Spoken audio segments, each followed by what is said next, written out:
Welcome to another episode of The Haunted Saloon. I'm your host, AJ Wyatt. Today's guest is RJ Moon. He is the drummer for Dirt Halo, as well as the band Crimson Riot. This is from Dirt Halo. This is their new song, Into the Light. Check it out.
Oh, killer song, dude. What's up, RJ? Hey, thanks. Thanks for having me, man. Happy to be here. Oh, dude. Okay, so tell me a little bit about this track. You guys released this about, 6 months ago? So this one, yeah, we released it earlier in 2021. Just kind of taking it slow, going single at a time. We eventually then decided to release the full EP on the first, kind of start the year strong and start doing some more shit. So hell yeah, man. I can't wait, dude. It sounds clean. It sounds energetic. It's fun. I mean, that's like number one track on like a workout playlist, basically. Yeah. Tell me a little bit more about Dirt Halo and the project altogether, because I know you drum for a lot of different projects. You got a lot going on, but let's dive into Dirt Halo first. Tell me a little bit more about the band. So originally the band started out in North Carolina. My singer Bobby is from there, and kind of had the vision and brought some people out to Vegas with him. Found their first drummer, which was kind of helping them out with some stuff with the initial workings of things before I got involved. But nothing really took off until they found me. I found their Facebook ad actually, and they said, if you're a fan of Chevelle, Tool, and I'm like, this is my shit. Yeah, like this is me right now. Like I got to go do this. So they held auditions at MDV, actually, downtown. Everyone knows MDV, right? If you're a musician, right? Yeah. So they held auditions down there. They had like one guy before me that was doing like crazy blast beats and stuff. I'm like, oh, I'm not going to get this. I'm not going to get this. But I went in there and played exactly what they wanted and got the gig. So then we just kind of went from there. We started playing shows at the church was the first venue actually. Yeah. Okay. So that was the creation of the baby, and we just kind of went with it. And dude, that's awesome. I kind of love when something happens that just makes you go, "This is me. Like I'm the guy. Like you have to do this." And I'm sure your fucking good looks had something to do with it too. No, get out of here. No, well, I've seen this guy drum around town a lot. I've seen him at different shows, different projects and stuff. You got a great energy about you. It doesn't matter if you're playing something slow or if you're going really fast, man. You look great behind the kit. And like, as someone who's an entertainer and like loves to be entertained, I just think the presence has so much to do with it. You know what I mean? Like, no one's ever come up to me after a show and been like, "AJ, you're such an amazing singer. You're like Frank Sinatra." But you know, like, but what they do come up to me and say, it was like, "Holy shit, man! Like, your stage presence was like really cool." Yeah. So the fact that you know, as well has that, you have that gift, that stage presence gift, man. Yeah, so that was Into the Light by Dirt Halo, and you said you just released a full EP on the first? Yeah, the full EP. So we have 4 songs that we released. So these 2 are on, or that one is on it. There's another one that we released earlier in the year as well. Later last year that we released Victim. So those 2 are on there, and then we have the 2 other songs that are on the EP as well. They're both on Spotify. So it's just kind of a banger EP track. I love the whole thing. It's just so much energy. It's like I could totally work out to that and be, fine. Yeah. Awesome, man. Any plans for tours? You got a tour coming up?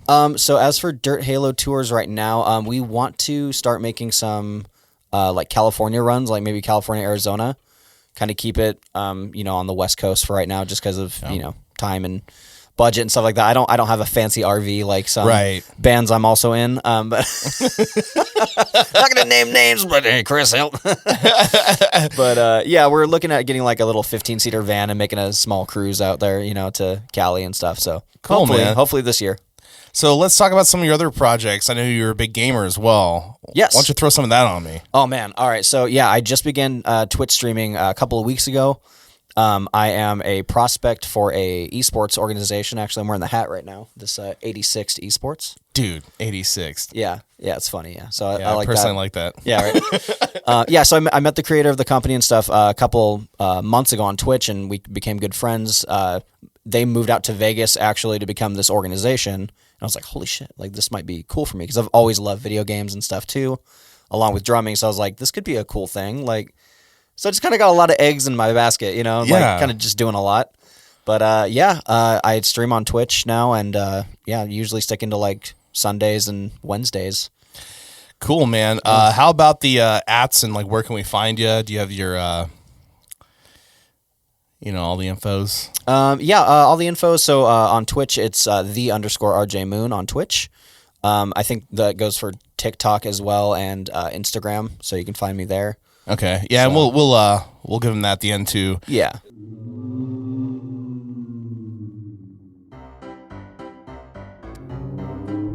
Up, you hear that sound? That is the sound of our piano ghostman here at the Haunted Saloon, and that sound means it's time for a game. RJ, are you ready to play this game? What? No, I'm not prepared. What? So the title of this game is it an emo song or the title of a porn? Yeah. Okay, you ready for this? Yes. Okay, first one is Recipe for Romance. Is it an emo song or the title of a porn? I'm going with emo song. That is a porn. Oh. I've only seen all the raunchy ones, pardon me. All right, next one. Face Down. Oh, that's an emo song. That is. Red Jumpsuit Apparatus, actually. Love that band. Yeah. I own one of their shirts, actually. Yeah. Score. Okay. The Temptation of Eve. That's also an emo song. That is a porn. What? Yeah, that is a porn, my friend. No. Yep. Okay. Dirty Little Secret. Oh, that one's emo song. Okay, yeah. Yeah, All American Rejects. Yep. Okay. Score. All right. Diary of Love. Porn. Definitely a porn. You got it. Sweet. Lost and Found. Emo song. Porn. Why? I try to make it hard on purpose. Okay. This next one makes me laugh. Paternal Reversal. Porn. That is by Bayside. No. Yes, no. sir. I swear to God. Oh, this is trickery. Yeah. Okay. So you didn't get that one. Right. Okay. Bohemian Rhapsody. Porn. That's off the California album, Blink-182. No. Yeah, I know. I'm trying to trick you here. These are good ones. All right. Limousine. Porn. It's a song by Brand New. Really? Yes, sir. Yep. Heartstrings. I'm just going porn for everyone. That is a porn. Yes. That is a porn. I gotta win. All right. Here we go. Okay. I like this next one. Hot caress. ... Touch it and make it real. Emo song. As a porn. Okay, I knew you were gonna go emo song in this because the long title, yeah, right? Because like most emo songs by Fall Out Boy, right? Yeah, exactly. All right. Second caress. Porn. That's a porn. Okay. Ding, ding, ding, yay. Yeah. Aftermath. That could be so much things. Emo song. Porn. What, really? Yeah. All right, last one. Okay. Anatomy. Emo song. Yeah, that's Devil Wears Prada. Woo! Hardcore emo. Yeah, whatever. Very good, man. You did pretty good. I mean, I tricked you on a couple, but you know, I mean, are there really a difference between emo and pornos? Never. Yeah, I mean, it's just a soundtrack to porn, right? They're kind of interchangeable, right? Whether you're in love with someone or heartbroken, it starts with the song, and ends with a, I don't know. Ends with the pizza guy at your door. Oh. Oh, dude. All right, we're going to take a little break. When we come back, we're going to talk gear. Oh. Yeah? Okay. All right. We'll be right back on the Haunted Saloon. All right, guys. We're back to the Haunted Saloon. Let's lower that and up this bitch right here. All right. We're with RJ Moon. We were talking music. We're talking pretty much everything. We were just having a little conversation about video games, actually, and how we like to drink while we play. Oh, yeah. I saw a clip of you playing Rocket League the Yes. other day. That was a killer shot, man, that you made. What are some of your favorite video games? So my favorite video games right now, obviously Rocket League is kind of like my competitive thing. I've always had kind of the, competitive side from, back in the day of Modern Warfare 2 on Xbox, and all those crazy, interesting lobbies and whatnot. But I've always had that in me. So Rocket League's my competitive game. My solo competitive game is kind of like Elden Ring that just came out not too long ago. Yeah. I've beat that one once, and I'm stoked about it. It's dude. so fucking hard. I know, but isn't that like it's just such an ultimate game? Though? I cried when I beat it. Yeah, That's I did. Cool, though. I beat the last boss. I'm like, come on, yeah. Yes, dude. Yes. I get so frustrated. Like I play Cuphead a lot. I'm on my third round of Cuphead. Nice. And like all my friends are like, dude, what? You get so pissed off at that game. Like, why are you playing it? Like, I'm like, you don't understand. But when I do beat a boss, like the reward value, is so high. Like, and I think that really like not to get all like, spiritual or whatever. But I think that kind of goes for like everything in your life, right?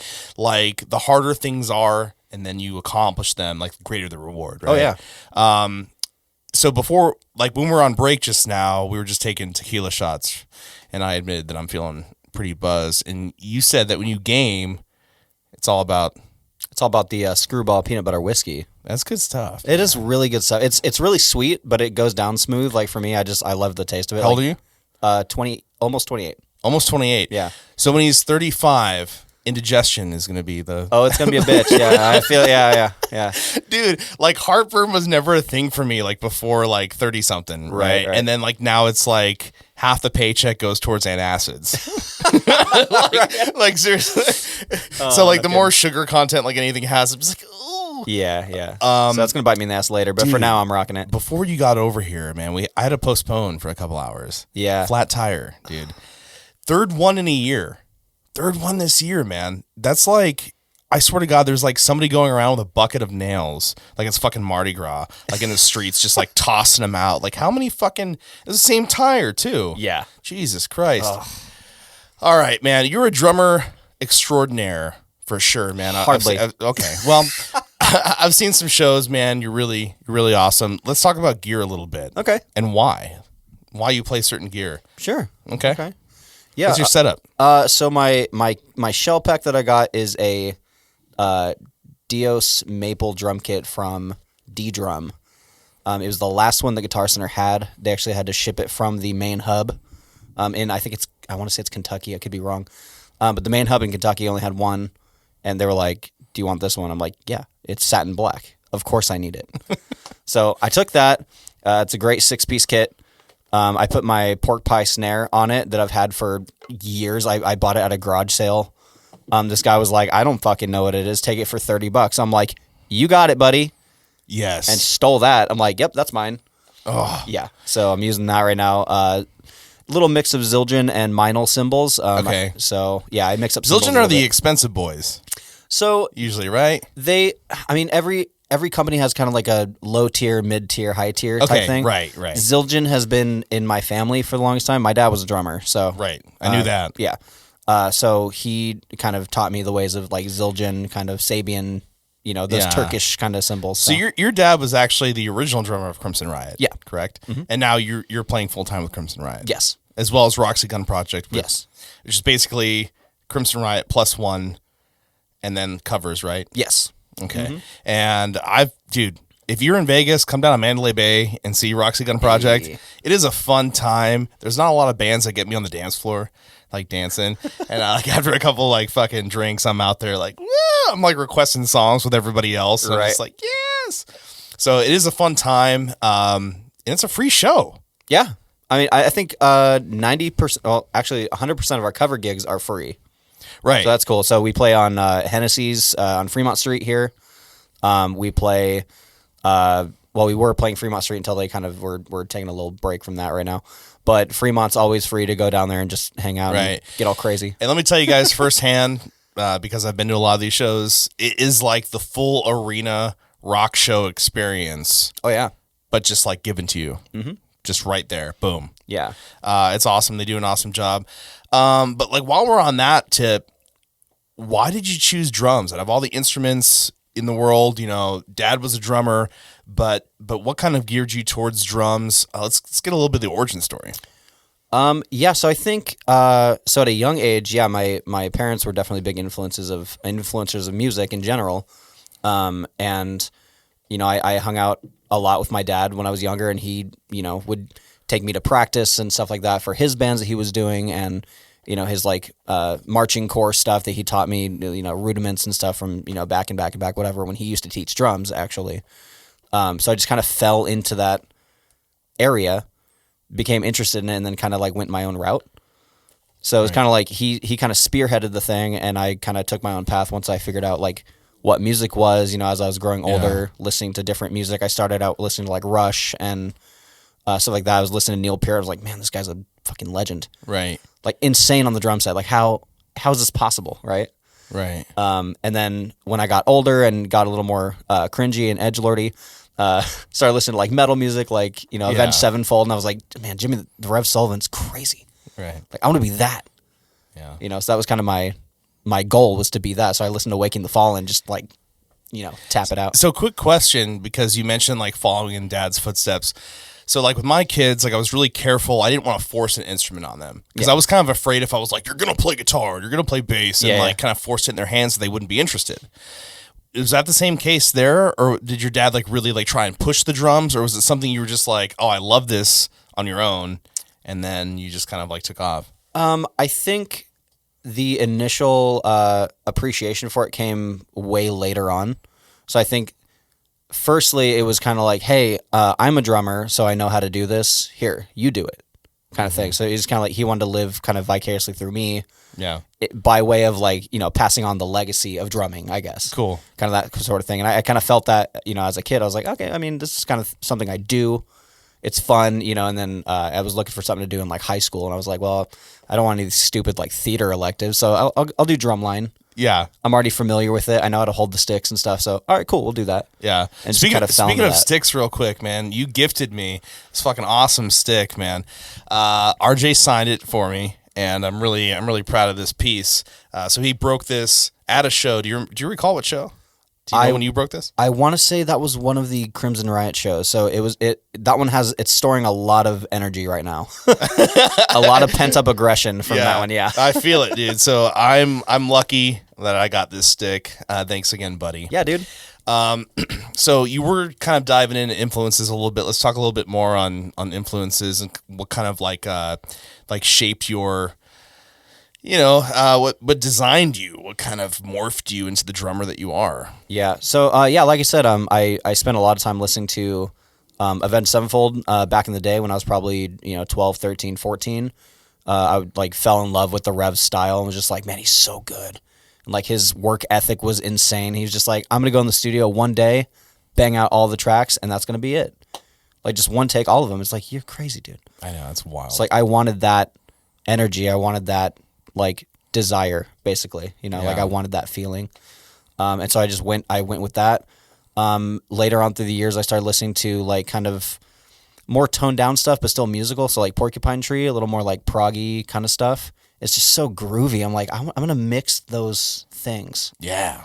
And kind of just, like, play with your soul. Yeah. It's like, it's not just my arms and my feet moving. It's like my body. It's my innards. It's like my being. Right. Playing into the kit. Yeah. Whatever feels good. That's awesome, man. And this is something I say a lot, dude, and tell me if you can kind of relate to this. I've always said if a band has or a player has only a couple influences, you just end up sounding like a shittier version of those influences. That's true. But if you have 1,000 or more, if you derive like, all these different interests and sounds and all these different artists and bands into your catalog, then you become this newer thing. You become your own like beast in a way. Mm-hmm. And that's so important, I think. Yeah. So yeah, I mean, you hit it right on the head. I mean, like I find a new band every week or every month. I'm like, this is it right now. Like, man. I've been listening to Dayseeker, which is a cool, like, fusion of, like, the old emo stuff and, like, new kind of, like, synth wave kind of poppy stuff. Really? It's so badass. I'm gonna check that out. So I'm, like, really digging, like, the rhythms and stuff. I'm like, I'm going to implement this more into my drumming because I like the sound of it. And it's kind of like a bummer, dude. I claim to be this like, I listen to everything and I love everything. But like the older I get, it seems like it's harder for me to find new bands that I love. Yeah. And it seems like only every few years does something new come out that really like strikes me. And I hate that I'm like that. Like, I really wish that it was different to where like I just loved everything and found something in everything I heard. But like, I don't know, man. It's such a bummer to have. So like, that's cool that you're always finding like, new artists and stuff. Let me ask you this. Biggest embarrassing moment to ever happen on stage? Ooh. So there are a couple notable ones I can think of, specifically on tours, because like you're tired, you're gross, you are unshowered, you've been driving all night, those types of things. And, setting up drum hardware is not a picnic. Very specific. Why I didn't become a drummer. Yeah. So very specific ways you have to set things up in order for things not to fucking just go awry, right? So I'm playing a show. I forgot what city it was in, but I think it was on one of the Crimson Riot tours. And my ride cymbal contraption that I had going on, I have my ride cymbal and my crash on one stand just to make it easier for setup. It just topples over on top of me. And I'm trying to hit it to like make the beats, right? Because that's my job back there. So that thing falls on me. I'm trying to push it back up while trying to keep rhythm and stuff and trying to like use my hi-hat with my left hand. Yeah. And it's like a whole thing. I look like Animal back there. I'm just like trying to fix everything all at once. And then I drop a stick, which is always, the drummer's nightmare, right? Yeah. Reaching around for another one. My stick bag falls over. Oh, great. Another thing that falls over. Yeah. So then I have to go pick it up, right? So I'm leaning over, bending over to grab it, lose beat completely. Because when you're sitting on a throne, you're relying on your core balance, right? Yeah. You're sitting right here with your feet. Yeah. And if you lean over at all, you just kind of lose it. So I'm leaning over, I pick up the stick, and Roxy and Chris in front of me just kind of slowly turn. They're like, what happened? I'm just like, I don't know. I really don't know. But we got back into it somehow. The chorus comes around. We're like, okay. Like, here's where we're at. Oh, man. Yeah, it's a bummer. Yeah, so total disaster move. Yeah, I went to sleep early that night. Yeah. No, I get it, dude. Yeah. So I was on tour with Jerk. I was playing bass with Jerk for a while. And we had a show in Colorado Springs. This is a big one because we're opening for SAC. Okay. Which is like the Teenage Bottle Rocket. Yeah. And the very last song, I fucked up royally. Uh-oh. I mean, fucking royally. Like, I'm trying to find my placement on the neck like a fucking kid jerking off for the first time. I'm just like, where am I at, dude? Well, you weren't jerk anyway, so you had to make the motion, right? So, like, Josh, Matt, and the other Josh, Howard, they're fucking just looking at me like, you motherfucker, dude. Yeah, I don't think they talked to me for like 2 days after that. Oh, man. Yeah, it was the sack show. Yeah. I could have fucked up any of the other ones, but I'm just like, yeah. It happens. Dude, it was bad. Yeah. There's another really embarrassing moment that I told on the Danby episode. That was my Orlando, Florida show. So you guys make sure you check out that episode as well to hear that one. Biggest influences, like your top favorite drummers. Top favorite drummers, I want to say Neil Peart, obviously, from Rush. Danny Carey from Tool. Also a huge influence. And Jimmy the Rev Sullivan. Those are my big three. All pretty mathematical drummers. Oh, yeah. Are you mathematical? Math was my worst subject. So yeah. no. So no. Not in that regard. I think where my math lies is like the so when you count a 4/4 beat, right? Mm-hmm. You're counting in subdivisions of, 4, 8, 16, 32, 64 in some cases if you're a maniac. But every spot there has its own place. Mm-hmm. So like when I play drums and I'm thinking about where my snare wants to go, instead of just hanging out on 2 and 4, I can hang out on, 2 and then 4, right. Or 2 E and then 4, or something. Kind of those weird placements. So whatever the feel I want to go for is kind of like, so I guess there's a little bit of math going on there, right? And then when it comes to like coming in with a big fill, it's like, do I want to break it down a little more? Do I want to slow the pace? Do I want to bring the energy more? Is it like a fast punk fill, or is it like a slow, like getting into a right? Breakdown fill for like my metal band? So it's kind of those types of decisions.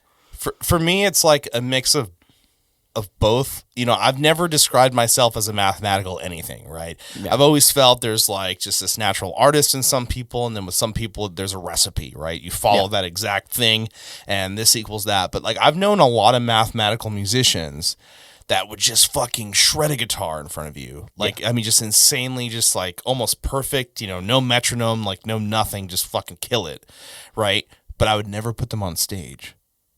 Yeah. Like they don't have that performance, or like they're very shy, or like whatever it is. And like it is a shame that there is kind of like there is some form of like being an entertainer that's involved in being a musician. I guess maybe that's why there's studio musicians. Like, the guy that just goes in and just fucking can kill anything in one try. Yeah. That's not me. Like ever. Right. Like ever. Like even though some of my like riffs are kind of like this weird off time, like wacky thing. It's just because I was like, okay, I'm gonna write a wacky song, like not because like I actually know what I'm doing. But lately I've actually tried to learn more like music theory. I've been like, the older I get, like the more experience I get, I want to add everything to my arsenal I can. So like I am actually reading the books and like, I'm even like stepping back and going, hey, maybe I need to get some advanced lessons. Whoa there, cowboy. Is your love life drier than a June sagebrush poking pricklies on a desert cattle's bunghole? Well, look no further, fella. The cavalry has arrived. Spunk Lube. That's right, Spunk Lube. This ain't your average romance jelly jam. Whether you're sharing a 10-up and broke back or flying solo, Tonto, Spunk Lube will have you slinging your Cyclops and whistling out your Dixie. For group parties playing cowboys and Indians, or just a quick one around in the chamber, Spunk Lube gets you hydrated for those long rides of bumping uglies into the sunset. Don't put a bounty on your head. Drizzle Spunk Lube instead. That's Spunk Lube, partner. And we're back. We got RJ Moon. And we're on the puck. So we just did a couple more shots of Tequila. And I'm feeling really good. We got into the conversation of DMT and drug experiences, which RJ doesn't have much experience in. He said he did spice once. Not too much. Yeah, I did spice one time when I was a kid, and it's an interesting story. My friend was like, hey, do you want to try this weed? He told me it was just weed, right? And I was like, okay, I haven't done that before. Like I had just kind of like dabbled in drinking, unfortunately, at a younger age. But I was like, yeah, sure, I'll try it. I got nothing else to do, And so I like took a couple hits of it, and I'm like, I don't feel anything yet. Like, I'm not really feeling, like, what's it supposed to feel like? I don't know what it's supposed to feel like, right? And then he's like, do it again, like, do more. I was like, all right, cool. So I do more, and, like, as soon as I'm done with, like, my last hit of it, I figure out, he's like, oh, yeah, that was, like, spice, by the way. I was like, I don't know what that means. You're speaking gibberish What to a me. shitty friend. Right, yeah, he's kind of a jerk. But I look out of his window. We're, like, on the top balcony, right? I look out of his window, and I see kind of, like, you remember that episode of Family Guy with Brian and the dancing banana thing? Yeah, peanut butter jelly time. Peanut butter jelly time. Yeah. I saw that, but in real life. Like, through my eyes, I saw that in the middle of the street, and I was both terrified and doubled over in laughter at the same time. Oh, dude. Yeah. And, like, it was just the most terrifying experience. I was laughing doubled over on the floor for, like, probably 3-4 hours. Yeah. And, like, didn't go to church that day, obviously, because, like, you know, it was, like, late as hell. So I don't want to have to confess to Jesus Right, that yeah. I did the spice. I'm sure Jesus can wait another week. You know, I'll go back next time. Yeah, I'll journal this. It's cool. Like, yeah, Oh, man. yeah. So that's my only experience with, like, I guess I don't know if that would be considered psychedelic or what. I'm not sure what's Right. I've done shrooms a handful of times, and, like, each experience was different. Like, the thing I don't like about mushrooms is, like, that you can have, like, a really bad trip, man. Like, it'll start good, and then it just gets, like, epically bad, and, like, the walls will be melting. I don't know. Shrooms to me was like, meh. DMT was life changing. Like, that was a hell of an experience, but, like, I'm not eager to, like, ever do it again. You know what I mean? It was so intense, and just, it was too much, where it's like, okay, there's still another year ahead of me before I try it again. Like, I need that much of a break from it. But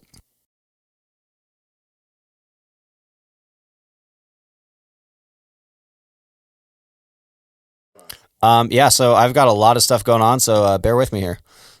So my original band and my baby that I started out here with, pretty much, Dirt Halo, which you guys heard the track earlier.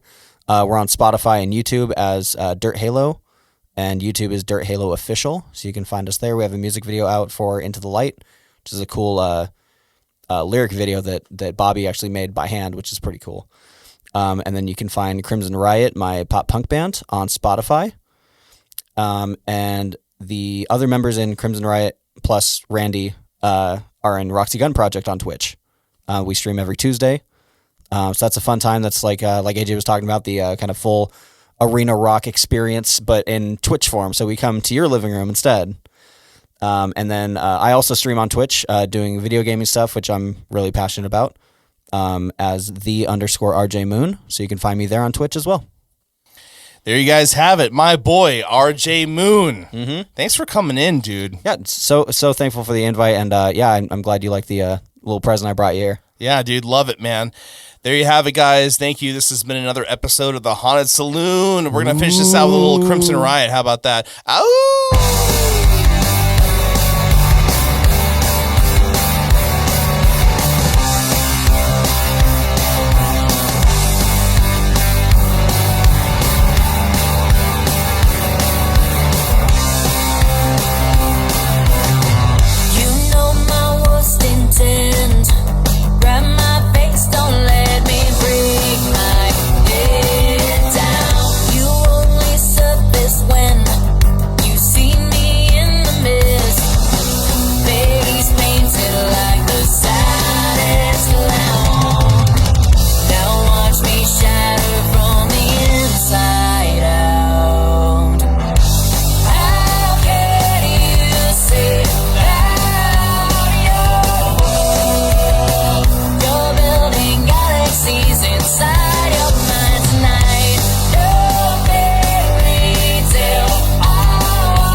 So fast, just let me breathe you, rip the line right